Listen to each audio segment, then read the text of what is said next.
Welcome to the Wrestling Philosophy Show, where we discuss coaching perspectives, beliefs, and techniques. Find us on Apple Podcasts, Spotify, YouTube, Instagram, and Twitter. In episode 5, we meet with Coach Adam Cabala of Arsenal Wrestling Club. Coach Cabala comes from Bedford St. Peter, Chanel. He went on to win a national title and coach at Notre Dame College. He talks about his connections from Chanel and what he learned in his coaching journey from Nashville back to Northeast Ohio. Here with Coach Adam Cabala. Adam, where are you joining us from today? Looks pretty nice where you're at. I stopped over at my parents' house this morning. I'm helping my dad clean out the garage and do some stuff like that, some projects around the house. So swung through. They got a nice backyard. It's pretty nice back here. Retaining wall, nice patio, grill, everything like that for when they have people over. So I thought it'd be a nice spot to sit and chat with you, chop it up. Right. Great. Nice cool day in Ohio. That's for sure. Yeah. Goes from 90 or 85 to, whatever it is today. Chilly. Right. So obviously you've been coaching for a minute here. Give us talk about when you realized or why you got into coaching. I think I was in college originally, and in the summertime I just was looking for ways to stay in shape. Obviously I worked a lot of camps and things like that, and then I started connecting with kids in the area in Cleveland, and some dads asked me if I would start working with some of their kids, and on a more personal level instead of just open mats and open practices, if I can get a little bit more structure in their life. And in college I was blessed with a good career, so there was that attraction to it. But then it kind of started going from there, and I just wanted to help kids and give back in ways that maybe give them things that maybe I was missing in high school growing up, if that makes sense. Right. Yep. But also combine the great things that I learned in high school from my journey, and just hit them with knowledge so that they can use it and internalize it, and then apply it to their own journeys themselves. So I kind of got going with that, and then I got asked to help the Ohio national team when I was in college. The cadet team, I think it was, and it was about 09 maybe 08 09. Okay. And I realized helping kids, I was able to connect with quite a few kids and help them achieve some things throughout that time frame that they could have achieved probably, but you like to try and throw something in there that's a variable or be an X factor for people to help them get through and achieve their goals as well. So it was probably around my senior year of college when I really started diving into helping kids. And obviously I made a little bit of extra cash being in college. It helped out, but it kind of snowballed from there, and I started to develop a passion for it. And then here we are, almost 10 years later. And I've had an awesome coaching journey, different parts of the country and here in Northeast Ohio. And it's been pretty cool. Right now, the club's going really well. We've got camps going on, and, there's kids wrestling in college and obtaining scholarships. So I think that's the goal, and my goal personally is, I tell the kids all the time, there's some kids that are seniors now that started with me in 5th, 6th grade. I said, my goal is for you to be able to, beat me up, I guess, if you will, you know what I mean? And then that means I did my job. Right. So that's kind of how I got going into it. And I started having workouts and open room workouts and doing private sessions and things like that. And it just kind of started snowballing. And I think, when you're in something for the right reasons, to genuinely help kids and genuinely help advance them and the sport itself, I definitely think people take notice of that. There's so many great coaches out here that do this for the right reasons. Let's face it, we're a lot of times we come out of our own pocket to help these kids without even questioning or betting an eyelash. You know what I mean? Right. So you've been got to see a lot of different programs, right? You're at Old Dominion, Notre Dame, You're down Nashville. So I guess what did you take away from each of those? If you could take one key point, what's your takeaways? Obviously I wrestled for Chanel in high school, which is no longer a school or program. It ended in 2012, but they ended with a bang with the state championship. So many great guys come out of there. Jaggers, Wade, I think in high school I learned how to really train and work hard, like put the work in, if that makes sense. Right. And then when I started to Old Dominion, I wrestled for Steve Martin, And actually the whole coaching staff that was on my coaching staff at Old Dominion is now either a head coach or associate head coach at a college. Wow. So the wealth of knowledge that was there was amazing. It was insurmountable, but I really learned how to drill and train with a purpose, I guess, if you will, and understand position and technique and why you do things. When I was at Old Dominion, I was there for 2 years, and then I sustained an injury, and I came back home to Notre Dame. So I really learned how to drill with a purpose, and do things with a purpose versus just kind of aimlessly going to a workout or aimlessly going into practice. And the common terms being used, hey, you don't want to just get through this, you want to get something out of it. So I guess I learned to delve into the workouts and the reasons why you're training. Why are you doing something this way? Why do you hit a specific attack this way? What occurs? So it taught me how to think a lot more mentally in terms of technique and position for the sport of wrestling. And then when I came back home to Notre Dame, it really I had to do a lot of thinking on my own. It was a brand new program with Frank Romano. You know him pretty good, and Anthony Ralph were kind of the main guys. And Anthony Ralph coached me in high school too, so I had a good relationship with him. He's now at Ohio State. So I got along really well with him, and so I just think every step along the way with the journey, it takes you learn something new. And at Notre Dame, we had to be tough, man. There was no room to hide in that room, and there's no room to hide in any good wrestling room. But I mean, right. Every up and down the lineup, there was multiple time state champs from Ohio or Pennsylvania. Like there was no easy go. You know what I mean? So really there at Notre Dame, you couldn't hide. You had to really be prepared every day, or you're going to get your butt kicked. So you would either hand it out, or you're going to get it one way or the other.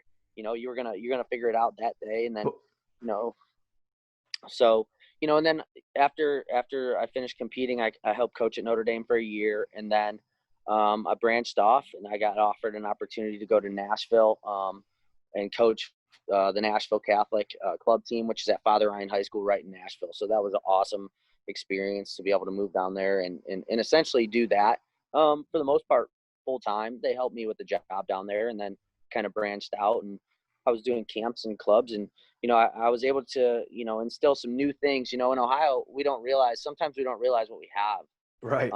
With the Ohio national team, in the numbers and the way they go about it. And I went to down there, and they had never done freestyle or Greco before. They had never, they had never done it, that particular club, you know what I mean, in Nashville. So I helped introduce that a little bit. They never had a high school national champ. They had a finalist, but they never had a high school national champ, and I was able to help some kids and develop them. And I think it wasn't necessarily that they weren't good wrestlers or they don't have the wrestling knowledge. I think it's more of the process that you help people with understanding, okay, this is how you diet, this is what you do, how do you approach the tournament, how do you approach the rounds, things like that. And so I think the dynamic of both teaching, and implementing a freestyle Greco, and then also helping them with the knowledge of understanding how the process of a tournament works ahead of time allows them to mentally prepare. So in that first year, there was a lot of support and backing for what I was trying to achieve with those guys. And, prior to me leaving, I had worked with quite a few kids from our area too, some bigger name people that, like George DiCamillo, Nate Skinesny, Anthony Tutelo, there were some really good guys, Garrett Linton, there were some really good kids that were state champs or multiple time state champs that their dads had me working with them on a regular. And I felt bad leaving those kids, but I had to kind of branch out. But those kids would come down, and I would bring the Tennessee kids up to Ohio to train, kind of get a different perspective. And it really changed. It was an eye opener. And they ended up, we ended up having a senior national champion, Mark Marchetti. That was a cool experience. Nice. He wrestled at Army West Point. And then a couple other kids were Fargo All-Americans. Trey Shalafu, he wrestled at Army West Point. He was a two-time national qualifier. He was a two-time Fargo All-American when it was all said and done. And then, Eli King, he was the school's first 4-time state champ, but that had progressed after I left.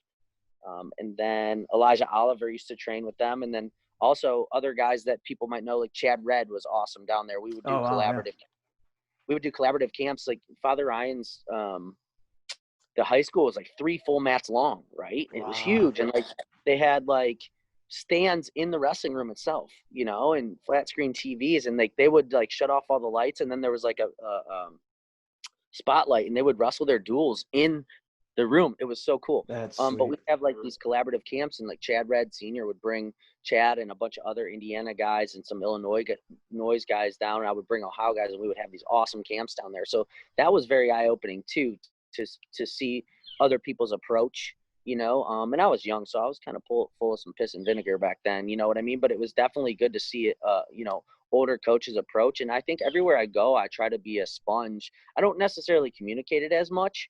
But man, I'm grateful to, I always try to pick something new up anywhere I go. And then obviously I came back home. I got offered the head job at Walsh Jesuit High School after that. So I took some knowledge, from the business side of things from the college at Notre Dame, and then from being down, the club aspect of it, running that from Nashville. And I brought it back home to Walsh, and, we had some really awesome things happen. I think we had 6 state finalists, and I had a really good staff there. The club was awesome, was rocking. And then, we split ways. We went a different direction. And then I was helping out at Notre Dame College again for several years, where we went on to be national champs and national runner-ups again when I was there. So I was very blessed to see championships from all angles of the sport, right? When I was in junior high, I was Hmm. watching, um, Chanel compete against, Sandusky St. Mary's, you guys out there, Right. Hmm. or St. Mary's, it was always tough. And then I competed, and we did that, and, we won state duels, and, a couple times. And while I was in high school, we didn't get the job done as a team, but I grew up, with some really good influential people. Like Anthony Ralph was a multiple time state champ. Jay Daggers was a drill partner. He used to hammer me in the wrestling room. But I attribute some success to him. Obviously, he was a 4-timer and a 2-time national champ in college.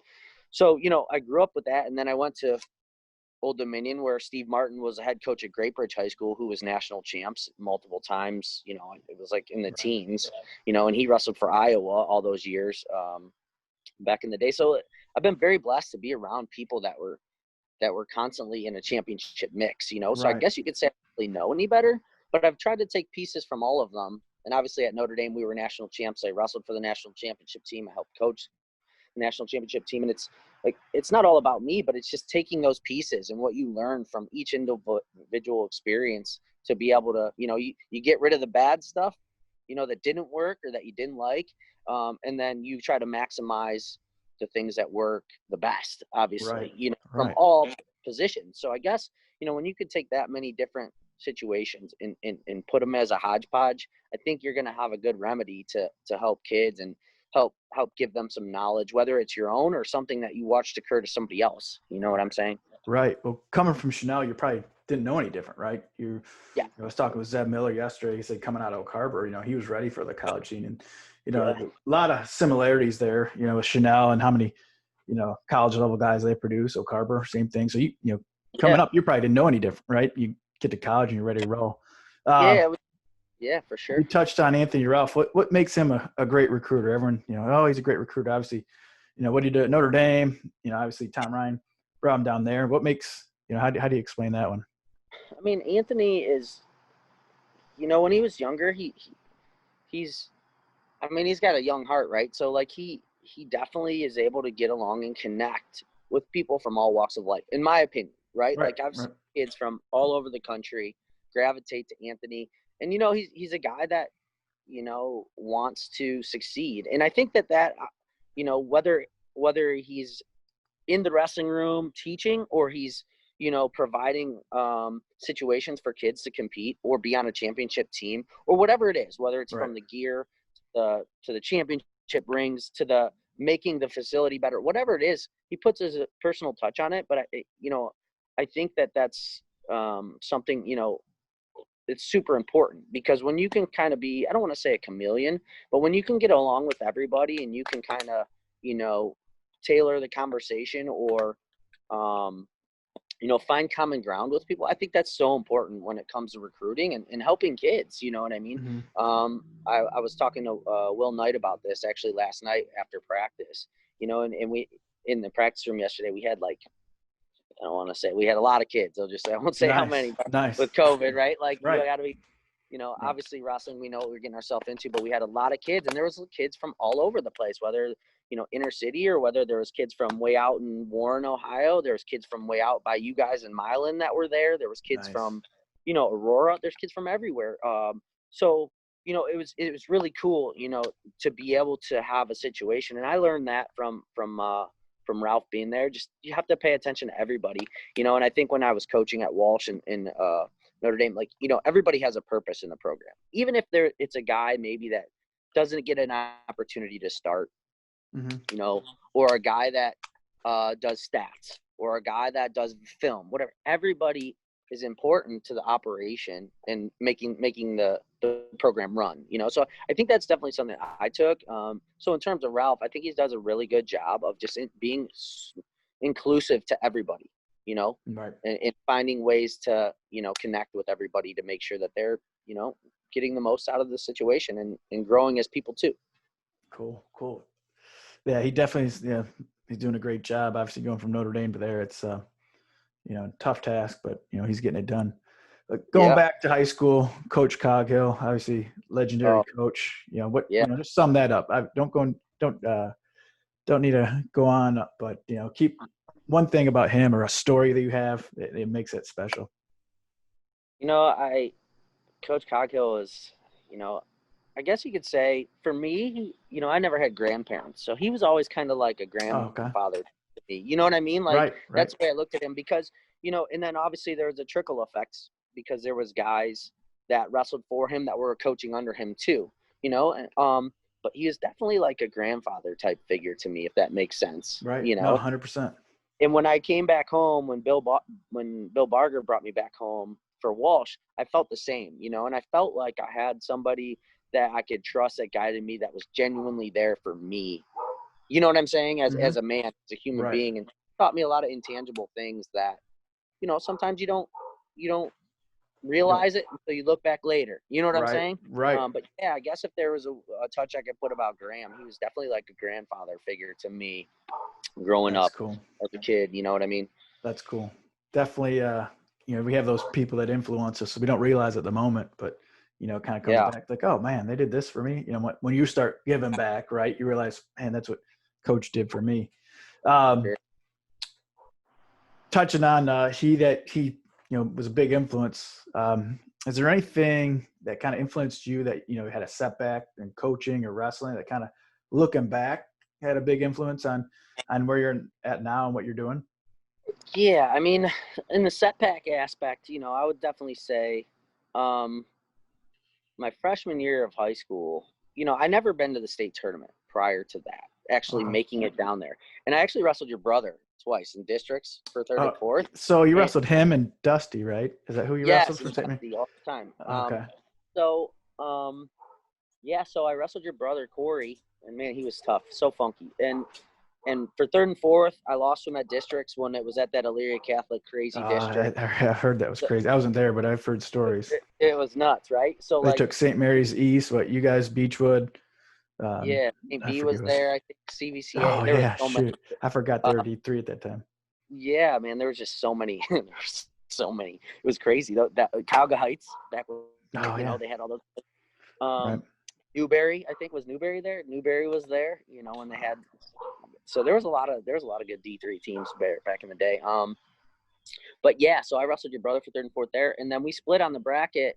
And I kind of got upset. I was the very first matchup. I had never been to the state tournament. It was probably one of the biggest tournaments I've ever been to, aside from Fargo. Fargo's a little different atmosphere. It's a huge arena, but all eyes aren't on you. You know what I'm saying? Spread out. So my first time out in Fargo, I think I went like 2-2 or something like that, or 1-2. So, I was still learning and figuring things out. I took second at junior high state. And again, I had never made it to junior high state until my 8th grade year, and I took second. So, which was that crazy bracket that we talk about, with a ton of eventual state champs that came out of it. But neither here nor there. I'd never been to the state tournament. So I think, if there's a term you could use, I was the first match up. I was like a deer in headlights, right? Mm-hmm. I was like, man, and then I ended up losing to your brother.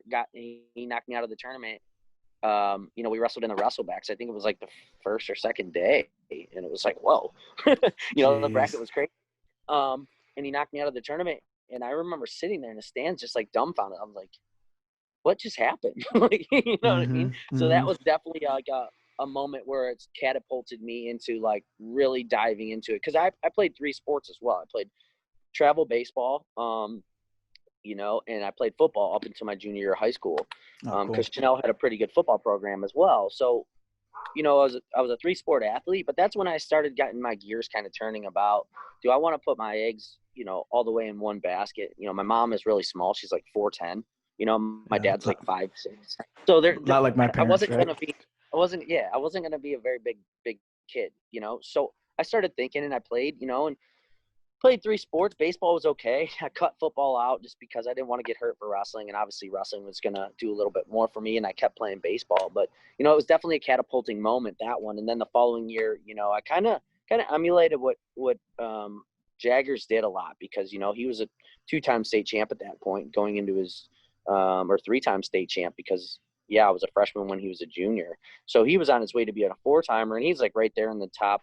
Ended up obviously being number 1 in the country, and won the junior Hodge, the Schultz award. But like, I emulated what he did, and he was just so amazing in all positions. So I tried to emulate what he did, and just kind of followed him around everywhere he went to train, and he took me under his wing too. So that was cool. I'm very grateful for that. And my sophomore year, I ended up winning states. I ended up upsetting some seniors and things like that. So my perspective definitely changed. The work ethic, I think, was always there. Like I said at Chanel, we worked hard. We were always working hard. Like I attribute that to our coaches. They drove us to the brink. You know what I'm saying?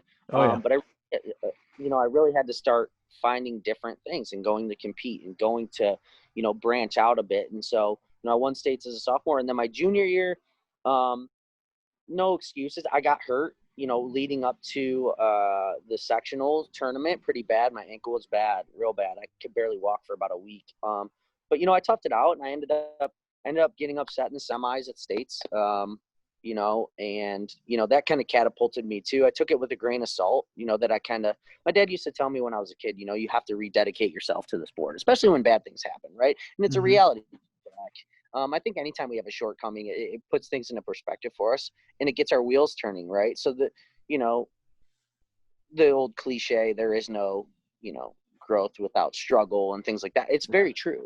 It just depends on how you apply that to your life or your situation. So then my junior year, I lost, and then I really was like, you know what, I really need to pick it up. So then I branched out, and I started diving into technique and positions a little bit more. And I was training with a lot more kids around the area, and I kind of sought that out for myself a little bit more. And that's when things started clicking. And then obviously my senior year, I probably shot through the roof. At one point I was in the top 5 in the country at one point, and, I struggled to make weight my senior year because I was kind of doing it for a team thing and stuff like that. But like, at the end of the day, it all worked out. I won states again, and I ended up going to Fargo for myself, because I went to Fargo like 3 or 4 times, and I lost in the match to place like twice, right? And I was like, you know what, I want to do this for myself. So I went to Fargo one year, that last year going into college, and I ended up poking through to the finals. So I made the finals to Fargo, but like those losses at the state tournament really catapulted me to really want to do more. You know what I mean? To really like, it's like when something's taken away from you, you obviously you want it more, right? That's just how psychology works. How we're programmed. Right, as people to grow. So those are kind of things that catapulted me. And then another one, I got hurt at Old Dominion, and I was kind of homesick for a while when that was occurring. And being realistic, they didn't want me to wrestle for the school. I hurt my neck. They didn't want me to wrestle for the school. So that was another point where I was like, man, I just want to wrestle. So I was redshirting, but I was going to compete in opens by myself. I couldn't train with the team. I was working out with local high schools in Virginia, and I was like, you know what? I think it's just time that I come home. So I came home, wrestled with, for Anthony and those guys. And when you're told you're not allowed to do something, like I said, you really want to do it that much more. So I don't know that was necessarily like a shortcoming or failure. I just it was something that was pulling me back. Change your path a little bit, right? Changed my path a little bit, changed my perspective, and made me more grateful to have opportunities to wrestle, because it could have been done. I could have been medicaled out and just went to school, and they would have taken care of school and just been another guy. But I wanted more, if that makes sense. So Right, 100%. it catapulted me to come back home and help upstart a program in Notre Dame College a little bit, I guess, if you will. That obviously now is 9-time national champs, and Right. it has so many All-Americans and stuff. So it's very cool and very, very humbling to be a pioneer in that, for those guys in that Cool. in that program. You mentioned baseball. You're a big Cleveland guy, right? Big baseball fan, right? Man. But Recently, right, there was a bit the whole thing about unwritten rule of baseball, 3-0 pitch, all that stuff, right? Do you have a unwritten rule in your mind in wrestling? oh man, there's a lot. I don't know if it's an unwritten rule. I just think that I tell the kids, unwritten rule for me, or a concept, I guess, if you will, that I tell the kids a lot, is I'm big on ownership, right? Mm-hmm. Like, take ownership of and I think that's an unwritten thing. But how many people really put it in those terms? Like, take ownership of your career, whether you're in 8th grade or you're a senior. Right. Wrestling is such a dynamic individual sport, right? But yet we feed off of each other, and we feed off of each other's shortcomings and successes, right? So, like, yeah, I don't know, man. Right, no. It's that's a tough question. That's a good one. Is there any other baseball that you think besides some people? Yeah, no, I think I'm big on ownership, right? And you Okay. have to want, talking about kids wanting to do this, you know what I mean? They have to want to do it, because wrestling's not fun, right? Let's face it, training is not fun at all. No, There's not getting your hand nothing. raised is the fun part, right? Yeah, cutting weight's not fun. Dieting, you're at school moping around, maybe, whatever. Yeah, but Right. like, when you take ownership of it, I think you absorb that, and you understand, like, this is just part of it. Right. And at the end of the day, this is me, and nobody else can do this for me. There's people there that can help push us, like parents and coaches and mentors. Why Arsenal Wrestling? Why the name Arsenal Wrestling? You know what, man? I don't know. I think one day we were joking back when I first started, and I was just, we talked about, helping kids put more tools in their arsenal, right? Like, Mm-hmm. more attacks, more things like that, and it kind of just stuck. And I used to use the motto, and I would put it on the back of t-shirts, up your arsenal, kind of jokingly, but like come and get better. You know what I mean? And that kind of diffused a little bit, but then I just kept it going, and I just kept using the term, for Arsenal wrestling camps and training and things like that. And now I do some functional training with people as well, and wrestling, and it kind of just stuck, and I just ran with it, and I was like, why not, Cool. So that's kind of how it came about. And So how's someone get a hold if they're looking to train? I guess what do you like to focus on your club, or how do they get a hold of you if they're looking to get some extra training in? They can find me. I actually don't. I only have a Facebook, Arsenal Wrestling and Training, on Facebook. Okay. I don't have like an Instagram or a website. I just use the Facebook. A lot of my stuff has been genuinely word of mouth, or Nice. experiential, where people come and, if they spread the word, they spread the word. They pay it forward, and they and it starts to grow. But I think the biggest part about it is, again, going back to when you do it for the right reasons, you know what I'm saying? And you want to train, people take notice, right? Right. And when people train, yeah, obviously a lot of kids have to go wrestle for their high schools, and they have other coaches that in their other clubs. But when they come to train, like, I've tried to create an open atmosphere, right? That's completely inclusive to anybody, to come and train and get better. And there's a lot of clubs and places that you go to, and I was guilty of it when I was at Walsh, where, like, you would want to put kids in the room and try to recruit them. And I'm not saying that everybody does it, but that's kind of an unspoken thing. Like, if you're going to go work out at this high school, they're probably going to prod you to want to come, or try to hook you in, or whatever, when you're in junior high, or if, there's a situation to get better.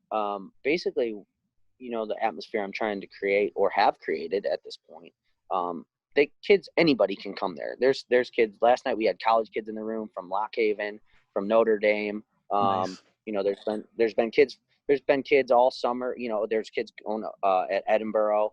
There's kids from all over in there, and I just want it to be a place that kids can go to and genuinely grow and learn and make friends. And it's gonna be tough, um, but I want them to be able to enjoy the journey with each other. You know, I mean, they go through so much pain, hurt, suffering, you know, with each Mhm. other. So if they go through that with each other, they understand that this isn't just a personal thing. It is a personal thing, but it's not personal to them that, you know, they have to do it. You know, it takes, you know, you're only as good as people that you're training with around you as well. So, you know, if it can be an eye opener for kids from, you know, inner city school from Cleveland, or a kid that's all the way out in, you know, farmland, you know, or Mhm. Warren Mhm. or something like that. Um, that's awesome, because if kids can come together like that, and train and get better and not have to worry about, you know, this coach trying to bring them to their place or whatever, you know, Right. they can be the best version of themselves in there. You know, it's a very pure atmosphere and situation. So, you know, that's kind of how I'm rolling right now, and it's been great. It's been No, really good. you're It's been obviously fun. good at what you do. Like you said, if you're not promoting it and word of mouth, you're doing something right. So, you have Yeah, I'm anything not. else for us today? Uh, I know you got to get to work with your dad there, so be oh, it's all respectful of good. your time. Um, Anything Yeah, else no, man. in closing? I really appreciate what you're doing. I think it's awesome, you know, Yeah. and you know, it's so tough with these times with COVID and everything, with Right. training and competing, and you know, I think you know, I just want to say that I'm really grateful and appreciative for all the things that you do for our sport, Well, and you know, thanks. whether it comes to the podcast or the OAC or anything else. So You have um, ideas, man. You let me know. I know you're full, yeah, or no, you let me we'll know, bounce or stuff off of you, man. We just, you know, we got to get creative in these times. So right. I'm grateful to be included. I really appreciate you having me on, and you know, look forward to it Cool. another time. We'll talk soon.